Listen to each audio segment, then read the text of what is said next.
The Philadelphia Eagles have quietly crept into a spot as a top 5 defense in the NFL. You might hear that and straight up not believe it, but it is very true.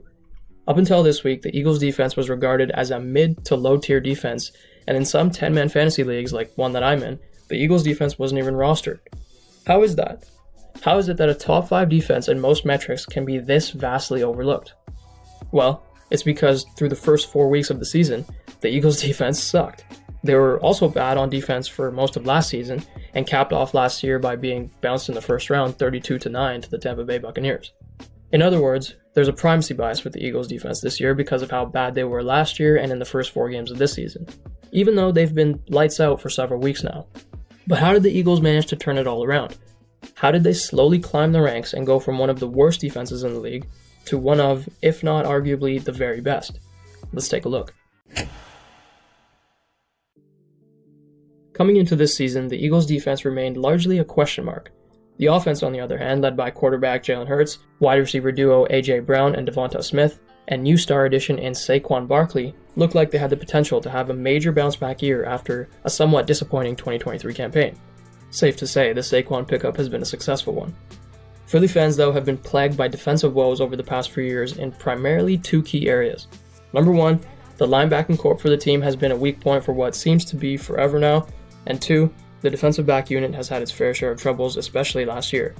Last year, defensive coordinator Sean Desai made it a point that he wanted to play man coverage on the back end, but the Eagles personnel didn't quite match the coordinator's desire for this heavy man scheme, which resulted in the Eagles defense finishing 30th in the league in points against, and the Eagles ultimately firing Desai in the offseason. During the offseason, the Eagles front office made a concerted effort to address the concerns on the defensive back end by making some major moves at the cornerback position during the draft, drafting back-to-back cornerbacks with their first and second round selections in Quinyon Mitchell at pick 22 and Cooper Dejean at pick 40, something that hasn't happened at all in this millennium. It's super rare to see 2 corners selected with first and second selections in the draft by the same team. The Eagles have taken their shots at corners in the draft in past years with selections like Sidney Jones, Rasul Douglas, Sidney Brown, and Kelee Ringo, selections that didn't turn out how they had hoped, but these 2 selections were the highest selections out of all of those names, and the Eagles had high hopes that these 2 young college stars could provide some relief at the cornerback position. So, the 2024 season comes around, and as I mentioned, the Eagles started this season terribly with a 2-2 record, giving up 24 points per game and having a defensive rating of below 57 in 3 out of the 4 games according to Pro Football Focus, seemingly not making any progress on the defensive concerns from the past year. But as we now know, they managed to turn it around. Where it all turned around was after their Week 5 bye week. Since the bye week, the Eagles are undefeated and have put together phenomenal performances on the defensive side of the ball, holding teams to 0 offensive touchdowns in 3 out of the 7 consecutive wins. Take a look at this. Since the bye week, Vic Fangio and the Eagles defense are first in pretty much every major defensive metric. Total yards, passing yards, rushing yards, points allowed, sacks. They are dominating the league, to put it mildly. But what changed exactly? How did the Eagles manage to slowly transform their defense from being one of the league's worst to undeniably a top 5 defense as it currently stands? Re-enter previously mentioned star rookie tandem Quinyon Mitchell and Cooper Dejean. The Eagles finally hit on their cornerback selections and got not 1, but 2 studs at the position. The rookie duo made their first start together in Week 6 against the Cleveland Browns, a game in which the Browns didn't score a single offensive touchdown, and the defense has been humming ever since. Dejean was inserted into the lineup as the team's starting nickel cornerback, alongside Mitchell on the outside and a healthy defense elsewhere. The defense has completely transformed. With Dejean in the slot, C.J. Gardner-Johnson is able to fall back to the strong safety position, where he had great success with the Eagles in the 2022 Super Bowl run, while Reed Blankenship holds the free safety spot and Slay and Mitchell serve as the outside corners. Dejean's play has been largely going under the radar, as Mitchell has been getting most of the spotlight, which we'll get to in a second, but Dejean has been playing at an all-pro level in coverage since his first start in Week 6, having the highest defensive coverage grade of all nickel corners and 3rd highest out of all corners behind only Pat Surtain and Marlon Humphrey, per Pro Football Focus. Not only has he been sensational in coverage, but he's been really good in run support as well, which is crucial for a nickel corner, as many teams opt to run on first and second down out of the gun, so that nickel player has to be physical and willing to tackle in today's NFL, which Cooper does really well.